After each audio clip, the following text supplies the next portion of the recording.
வணக்கம். ஒரு டைரக்டருக்கோ திரைக்கதை ஆசிரியருக்கோ ஆரம்பத்தில் ஏற்படும் குழப்பம் எல்லாம் எனக்கும் இருக்கிறது.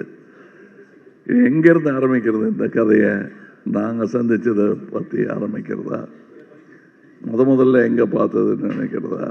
எனக்கு தெரியவே தெரியாது. ஒரு பாவலர் பிரதர்ஸ்ன்னு தெரியும். நான் அமர் தான் இளையராஜான்னு நினச்சிட்டு இருந்தேன். ஒரு ஃபங்க்ஷனுக்கு போகிறோம், அங்கே இளையராஜா அப்படின்னா இவர் எந்திரிக்காமல் உட்காந்துட்டு இருக்காரு, வேற யாரோ நடந்து வராங்க. அவ்வளோதான் தெரியும் எனக்கு. அதற்கு பிறகு சார் நான் இந்த மாதிரி மியூசிக்கு ரசிகன் ஆரம்பிச்சு அது கொஞ்ச நாளில் அண்ணன் ஆகி ஐயா ஆகி அது இப்போ எல்லாரும் நினச்சிட்டு இருக்காங்க குணாவுக்கும் அபிராமிக்கும் ஒரு காதல் பாட்டு போட்டு கொடுத்துருக்காருன்னு. இல்லை, அது எங்களுடைய காதல் பாட்டு. என் கண்மணிக்கு நான் எழுதிய கடிதம், அதுக்கு இசையமைச்சிட்டார் அவர். அற்புதமான விஷயம். எனக்கு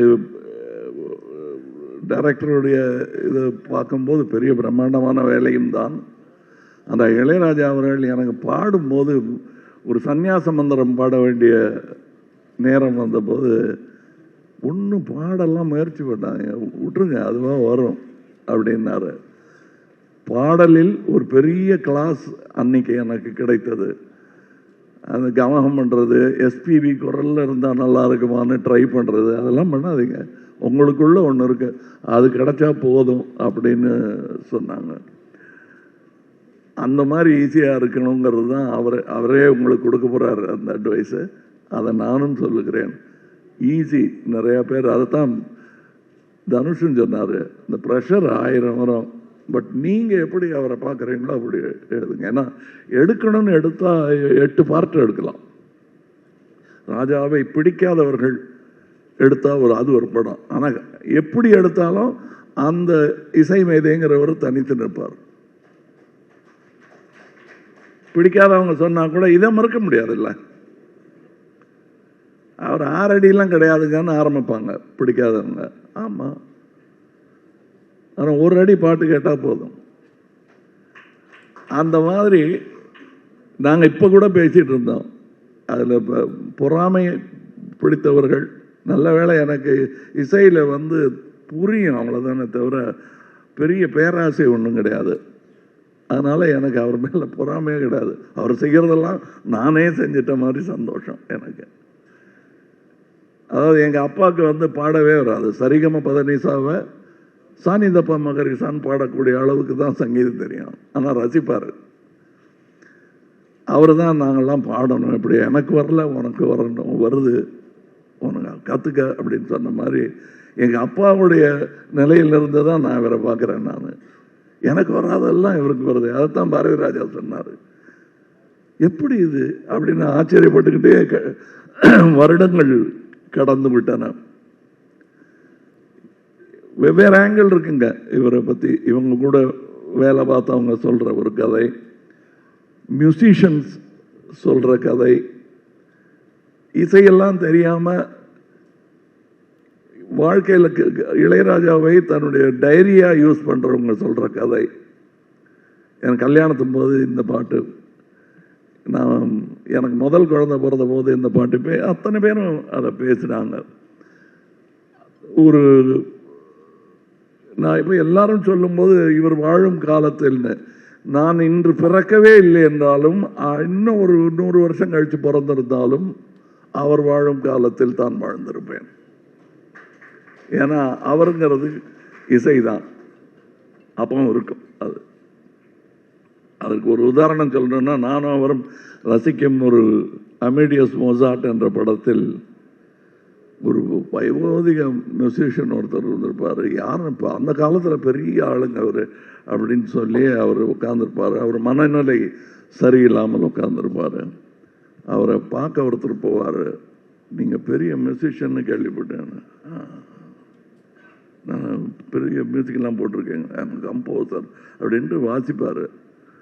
இது நான் போட்டது. அப்படியா, கேட்டது இல்லையா? இல்லைங்க, இன்னொன்று பார்த்துக்கிறேன், இன்னொன்று வாசிப்பார், ரொம்ப நல்லா இருக்குங்க, கேட்டிருக்கீங்களான்னு. இல்லை, அப்படின்னு கொஞ்ச நாள் மறைச்சிட்டு இன்னொன்று வாசிப்பார், கூடவே சேர்ந்து பாடுவார். ஓ, இந்த பாட்டு நீங்க போட்டது தானா? நோ, தட் வாஸ் மொசார்ட் அப்படின்னு. அது இன்னொருத்தனுடைய பொறாமை அதில் கொந்தளிக்க அங்கிருந்து ஆரம்பிக்கும் படம். தட் இஸ் இளையராஜான்னு சொல்றதுக்கு 1000 மியூசிஷியன்ஸ் இருக்கணும். அந்த மாதிரி எனக்கு இப்போ நான் தான் சொன்னேன், சாயங்காலம் ஒரு ஃபங்க்ஷன் இருக்கு, எல்லாரும் மனம் விட்டு பேசினான்னா நீங்கள் நேரம் இங்கேருந்து அங்கே தான் வர வேண்டியிருக்கும் அப்படின்னு சொன்னேன். Once again to the director நான் சொல்றது, உங்கள் பார்வையில் உங்களுக்கு சொல்லணும்னு தோன்ற அந்த நிஜத்தை சொல்லுங்கள். ப்ரெஷர் எடுத்துக்காதீங்க. ஏன்னா இந்த படம் இசைஞானி இளையராஜாவை பற்றிய படம் மட்டும் இல்லை, பாரத் ரத்னா இளையராஜாவை பற்றிய படம். இது வாழ்த்துல டிமாண்ட், எங்களுடைய டிமாண்ட். இதுலயே கொஞ்சம் பாஷையெல்லாம் கம்மியா இருக்கு, தமிழ், தெலுங்கு, மலையாளம், கன்னடா, ஹிந்தி. இன்னும் இந்தியாவிலேயே இன்னும் நிறைய பாஷை இருக்கு. அத்தனையும் சேர்த்து அவையிலெல்லாம் இந்த கூட்டிட்டு போவார் இவர். இப்போ சொன்னார் இல்லையா தனுஷ், எனக்கு வழி நடத்தும், உங்களை அவர் இசை வழி நடத்தி ரோடு போட்டு கொடுத்துரும். உங்களுக்கு எல்லா ஊருக்கும் போகலாம், போக வேண்டும். நான் எனக்கு பொறாமையே கிடையாது.